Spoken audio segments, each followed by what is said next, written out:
Allot மணி சேனலுக்கு வருக வருக. நான் செபி ரெஜிஸ்டர்டு ஃபினான்ஷியல் அட்வைசர் கிடையாதுங்க. நான் எஜுகேஷனல் பர்ப்பஸுக்காக என்னுடைய பர்சனல் எக்ஸ்பீரியன்ஸை நான் ஒரு 20 வருஷமா மார்க்கெட்டில் இருக்கேன்.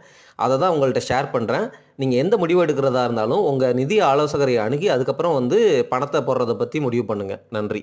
அலாட் மணி சேனலுக்கு வருக வருக. இந்த சேனலுக்கு இன்னும் நீங்கள் சப்ஸ்கிரைப் பண்ணலைன்னா தயவு செஞ்சு சப்ஸ்கிரைப் பண்ணிக்கோங்க. பெல் பட்டனையும் கிளிக் பண்ணிக்கோங்க.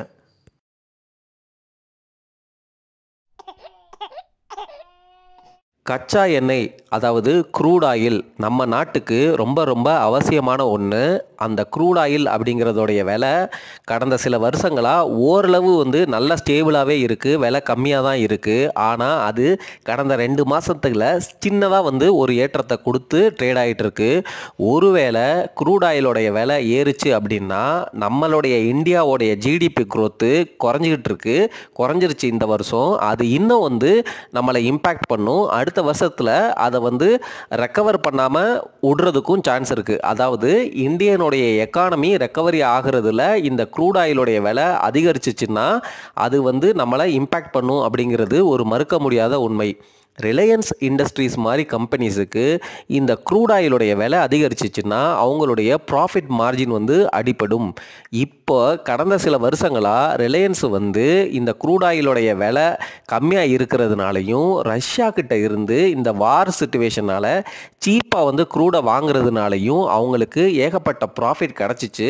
பட் இருந்தாலும் ஒன்று புரிஞ்சுக்கோங்க, ரிலையன்ஸ் மாதிரி கம்பெனியில் நீங்கள் முதலீடு பண்ணுறீங்க அப்படின்னா அவங்க கிட்ட கடன் இருக்குது. இந்த க்ரூட் ஆயிலுடைய விலை அதிகரிச்சிச்சு அப்படின்னா ரிலையன்ஸ் மாதிரி ஷேரோடைய விலை இன்னும் பெருசாலாம் ஏற்றம் கொடுக்காது. ஸ்டேபிளாக இருக்கும். இல்லை இதிலேருந்து கொஞ்சம் குறைய கூட வாய்ப்பு இருக்குது. ரிலையன்ஸோடைய பிஇ என்னவோ 20 ரேஞ்சில் தான் இருக்குது.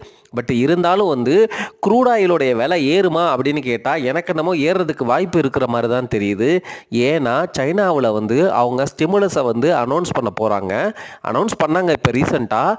ஆனால் ட்ரம்ப் பதவியேற்றதுக்கப்புறம் அந்த டேரிஃப்லாம் எவ்வளவு போடுறாரு அப்படிங்கிறத பார்த்துட்டு இவங்க பெருசாக ஸ்டிமுலஸ் கொடுத்து சைனாவோடைய எக்கானமி ரெக்கவர் ஆச்சுன்னு வச்சுக்கோங்க. இப்போ சைனாவோடைய எக்கானமி ஸ்லோ டவுனில் இருக்குது. மறுபடியும் பழைய மாதிரி பிக்கப் எடுத்தாங்கன்னா க்ரூடை கண்டிப்பாக நிறையா இம்போர்ட் பண்ணுவாங்க. அந்த மாதிரி இம்போர்ட் ஆகிற சமயத்தில் க்ரூடோடைய டிமாண்ட் மேலே ஏறும். கண்டிப்பாக க்ரூடோடைய விலை ஏறுறதுக்கு வாய்ப்புகள் இருக்குங்கிறத நம்ம மறந்துடக்கூடாது. எப்படி நீங்கள் வாங்குகிற சம்பளத்தில் ஒரு போர்ஷனை வட்டியாக திருப்பி கொடுக்குறீங்களோ அப்போ உங்களுக்கு வர்ற இன்கம் என்னதான் 50,000 இருந்தாலும் 15,000 ரூபா வட்டி போயிடுச்சுன்னா 35,000 தான். அதே மாதிரி தான் ஒரு நாட்டுக்கு க்ரூட் ஆயிலோடைய விலை அதிகமாகிடுச்சு அப்படின்னா அவங்கள்ட்ட இருக்கிற காசில் ரிசர்வில் அதிகமான US டாலர்ஸை கொடுத்து க்ரூடை இம்போர்ட் பண்ணுற மாதிரி இருக்கும். அதுவும் இந்தியா மாதிரி கண்ட்ரிக்கு மிகப்பெரிய தலைவலியாக இருக்கும். இந்த மாதிரி அதிகமாக நீங்கள் டாலரை ஸ்பெண்ட் பண்ணி க்ரூட் ஆயிலை இம்போர்ட் பண்ணும்பொழுது நம்மளுடைய ஜிடிபி க்ரோத்தில் அது கண்டிப்பாக இம்பேக்ட் ஆகும். அது மட்டும் இல்லாமல் நம்ம ஃபிஸ்கல் டெஃபிசிட் பற்றிலாம் பேசியிருக்கோம்.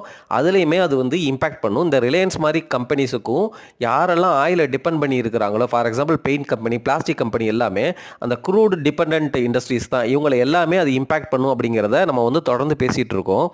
இப்போது இந்த க்ரூட் ஆயில் எப்படி ஒரு காலத்தில் எப்படி இருந்துச்சு அப்படின்னு பார்த்தீங்கன்னா இந்தியாவும் இம்போர்ட் பண்ணும், சைனாவும் இம்போர்ட் பண்ணும், யூஎஸும் இம்போர்ட் பண்ணும். 3 கண்ட்ரியுமே நல்ல பயங்கரமான எக்கனாமிக் ஆக்டிவிட்டி இருந்துச்சுன்னு வச்சுக்கோங்க.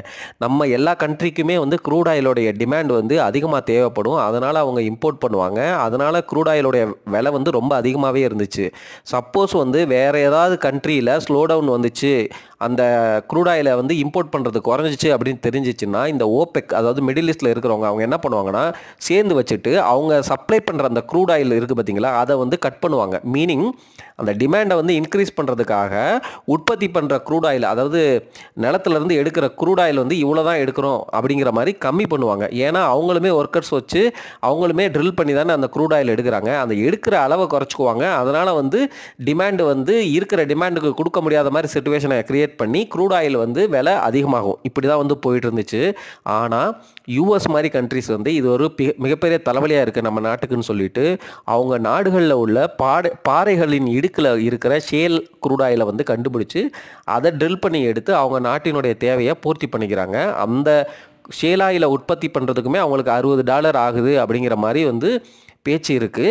ஒருவேளை இவங்க க்ரூட் ஆயில் அதிகரிச்சிச்சுன்னா அவங்க ஷேல் ஆயிலை வந்து நிறையா வந்து எடுக்கிறதுக்காக ட்ரில் பண்ணுவாங்க. அதே சமயம் வந்து ஒருவேளை க்ரூட் ஆயில் குறைஞ்சிச்சு அப்படின்னா இம்போர்ட்டும் பண்ணிக்குவாங்க, ஷேல் ஆயிலையும் வந்து எடுத்துக்குவாங்க. அந்த மாதிரி ஸ்ட்ராட்டஜியில் யூஎஸ் போகுது. பெரும்பாலும் வந்து அவங்களுடைய ஃபோக்கஸ் வந்து ஷேல் ஆயிலாக தான் இருக்கும் இன்னும் ஒரு 4 வருஷத்துக்கு. ஏன்னா வந்து ட்ரம்ப் வந்து என்ன சொல்லிட்டு இருக்கிறாருன்னா ட்ரில் ட்ரில் ட்ரில் அப்படிங்கிற மாதிரி சொல்லிட்டு இருக்கிறாரு. அதாவது என்னன்னா எங்கெல்லாம் க்ரூட் ஆயில் இருக்குதோ ட்ரில் பண்ணி எடுங்க அப்படிங்கிற மாதிரி தான் அவருடைய பாலிசி இருக்கிறதுனால அவங்க பெருசாக இம்போர்ட் பண்ண மாட்டாங்க அப்படிங்கிறது நம்மளுடைய ஒரு அனுமானமாக வச்சுக்கலாம். ஆனாலும் சைனாவுடைய எக்கானமிக் ஆக்டிவிட்டி ரெக்கவர் ஆச்சுன்னா அவங்க க்ரூடை வந்து நிறையா இம்போர்ட் பண்ணுவாங்க. அதே போல் இந்த ஈவி பூம் வந்து சப்போஸ் ஸ்லோ டவுன் ஆச்சு அப்படின்னா அதுவுமே வந்து இந்த க்ரூட் ஆயிலோடைய தேவையை வந்து இன்னும் நம்ம நாட்டுக்கு அதிகரிக்கும். ஹோப் தட் எக்கானமி வந்து அந்த ஈவி வெஹிக்கிளை வந்து இன்னும் ஃபாஸ்ட்டாக அடாப்ட் பண்ணும். ஈவி வெஹிக்கிளோடைய அந்த பேட்டரியோடைய ரேஞ்ச் வந்து இன்னும் அதிகமாகும். அந்த மாதிரி வந்து பல இன்னோவேஷன்ஸ் வந்து இன்னமும் வந்து ஃபாஸ்ட்டாக வரும்னு நம்புவோம். அது மூலமாக நம்ம நாட்டுக்கு தேவையான ஒரு போர்ஷன் ஆஃப் த க்ரூட் ஆயிலோடைய தேவையை வந்து நம்ம குறைச்சிக்கலாம். ரிலையன்ஸ் இண்டஸ்ட்ரீஸ் மாதிரி கம்பெனிஸுக்கு அடித்தது வந்து இந்த போனஸ் ப்ரைஸ். ஏன்னா கடந்த வருஷங்களில் பார்த்தீங்கன்னு வச்சுக்கோங்களேன், மோடி பீரியடுக்கு அப்புறமே வந்து பார்த்தீங்கன்னா க்ரூடு வந்து ஒன்றும் சூப்பர் ஸ்பைக்லாம் ஆகவே இல்லை. ஸ்பைக் ஆச்சு, பட் இருந்தாலும் வந்து ஓரளவு ஸ்டேபிளாக ஓரளவு $100 கீழே தான் வந்து பெரும்பாலும் வந்து ட்ரேட் ஆகிருக்கு. இந்த கடந்த சில வருஷங்கள்லாம் பார்த்தீங்கன்னா நல்லாவே வந்து லோ ப்ரைஸில் தான் இருக்குது, which is very very good for the companies like Reliance industries.